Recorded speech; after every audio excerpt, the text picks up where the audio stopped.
morning guys. Yan, kumakain sila ng atis.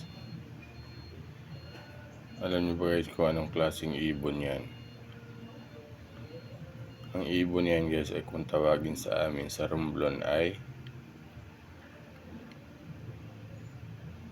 berok-berok o beraw-beraw. Yan o. Ang beraw-beraw guys, ang scientific niyan ay bera-berakaw, kumikaw, kumaoy kay atis ng magnanakaw. Ano, yan mo.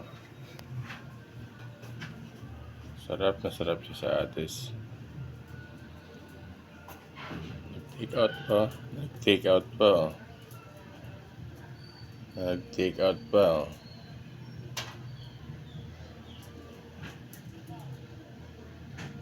Sarap no. Sarap ng atis ni Daddy Bugs no.